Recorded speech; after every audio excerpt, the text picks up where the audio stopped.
Aujourd'hui,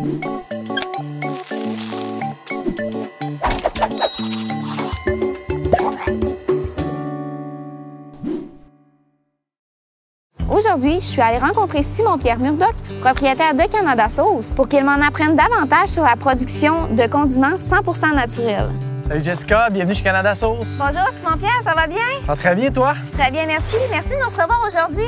Ben, ça me fait plaisir. Est-ce que tu es prête pour venir te mettre en sarrau pour faire un tour de l'usine? Oui, merci beaucoup.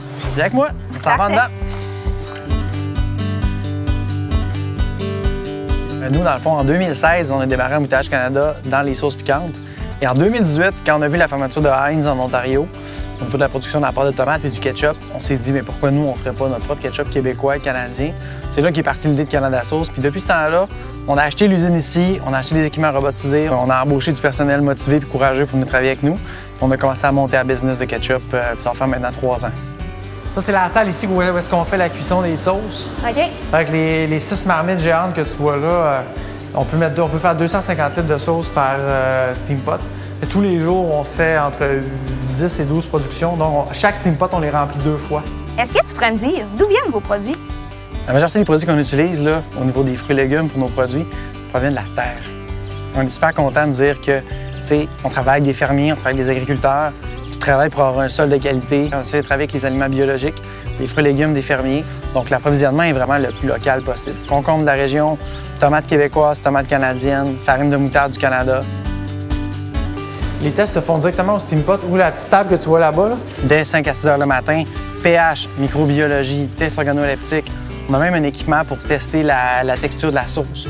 Donc, au niveau du taux de Brix, on a aussi un équipement pour évaluer le nombre de centimètres de la sauce qui coule, pour être capable d'évaluer si on a vraiment le bon niveau de liquidité.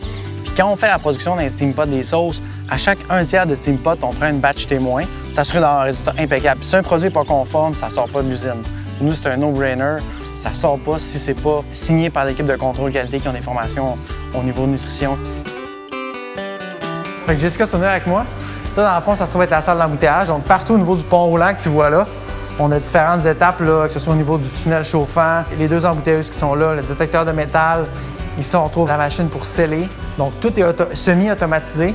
Mais on a quand même une dizaine d'employés qui travaillent ici pour vraiment superviser les étapes, s'assurer que tout se passe bien. Parce que même si c'est des machines, ça peut sembler facile. Il faut quand même surveiller le processus. Faut surveiller le processus. Puis l'équipe de contrôle qualité, eux autres, se promènent à travers tout ça. Puis ils s'assurent justement là, de faire leur travail de germaine pour s'assurer que tous les détails sont considérés puis de porter action si jamais il y a des problématiques au niveau de la production.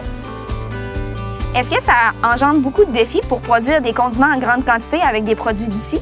Tu sais, les fruits et légumes du Québec ou les différents produits qu'on retrouve, il y a toujours des variantes. Donc la qualité n'est pas toujours pareille. Fait que chaque jour, on refuse des produits, on en accepte. Il faut s'assurer d'avoir la qualité puis d'avoir un prix qui est intéressant aussi.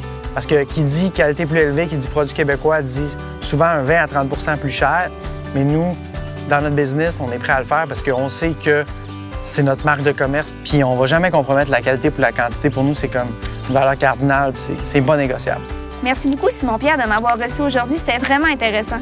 Ça m'a fait plaisir, Jessica. Tu es la bienvenue n'importe quand ici dans la Maison de la tomate.